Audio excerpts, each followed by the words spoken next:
اینجا جماران. یک زمزمه هایی باز ما رو به این سمت از شهر کشید. امام روح الله ساکن این قسمت از شهر بود، در یک خانه ساده و متعارف. اما بعضی از مسئولین اینطور که به گوش ما رسیده آنچنان زندگی ساده‌ای ندارن توی این منطقه. از مسئولین آنچنان نشین این دور و بر سراغ دارید؟ تا دلت بخواد. چند تا از مسئولین میشناسین دور و بر خونه داشته باشن، خونه‌های آنچنانی؟ خیلی هاشون. میتونی برام مثال بزنی؟ نگفتنش فکر کنم بهتره. شما دیدی مسئول اینجا خونه متمول داشته باشه؟ برای هست. آره هست، خودشو خودم هم رفتم داخل. خونه کی؟ اسم نمیبریم. خب سمتش چی بوده؟ سمتش سیاسی بود دیگه، بالاخره مقام بالایی داشتن. تو این دور و بر از این مسئولین آنچنان نشین هستن؟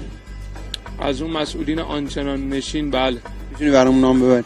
حدوداً چیزایی که من میشناسم خیلی زیادن، از همون نوادگان حضرت امام گرفته تا دور و بریای سابق حضرت امام تا رئیس جمهور یکی دو سال دور پیش. احمدی نژاد اینجاست خونش؟ آقای احمدی نژاد نه، آقای احمدی نژاد اینجا نیست خونش. دیدی تا حالا مسئولی نه اینجا رد شن؟ بله. کیا بودن؟ آقا مرحوم اطلاع هاشمی رفسنجانی. کلا مال سیاسی نه. مثلا آقای رفسنجانی اینجا بود. خب ببینی اونجا تمرین وایساده، سرباز وایساده. وقتی سرویس میبریم دیگه میگردن اونجا. من 2 نفر رو میدونم که تو همون جمادان نزدیک سر کوچه دژبانی دارن و زندگی میکنن. من خونه‌هاشون چطوره؟ خونه‌هاشون باغای 2-3 متریه دیگه.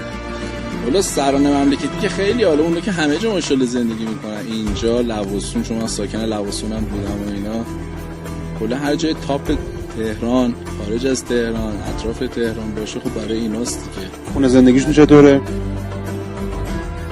به قول خارجی لاکچری.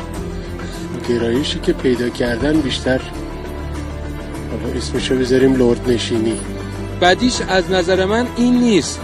بدیش از نظر من اینه که ما یه جوری اشرافیگری بکنیم و یک تمولی داشته باشیم و تجمل داشته باشیم، ولی ادای اینو در بیاریم که خب ما خیلی داریم ساده زندگی میکنیم و خیلی ساده زیستیم و اینا، که اینطور نیست.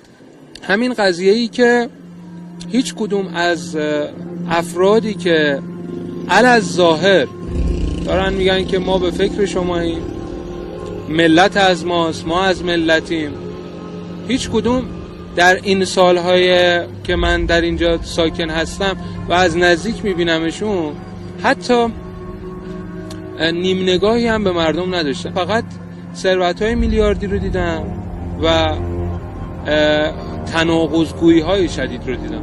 الان یه سری چیزا در ظاهر ساده تره فکر میکنم، ولی در کل شما به نماینده‌های مجلس و این چیزا که نگاه کنید، میگم خیلی همه چیز شاید اون سبک زندگی به نظر بد میومده، ولی الان خودشون خیلی تجملی زندگی میکنن. چیزی که میگفتن نباید باشه و الان خودشون دارن.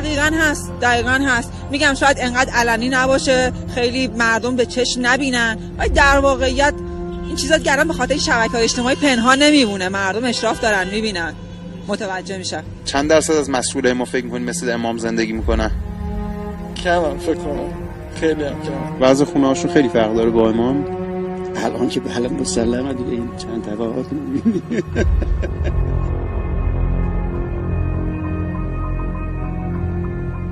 جماران رفتی؟ نه. عکسای خونه امامو دیدی؟ نه اونجا هم نرفتم. رفتن که عکس از خونه امام تا حالا ندیدی؟ ندیدم نه. خونه زندگی امام هم دیدی تو جماران؟ نه متاسفم. عکسی ازش تا حالا؟ هیچ.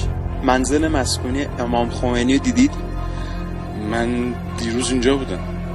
دیروز جماران بود. جماران بودم. چقدر تفاوت بین اینجا و جماران می‌بینید؟ ماه من با ماه گردون تفاوت از زمین تا آسمان است.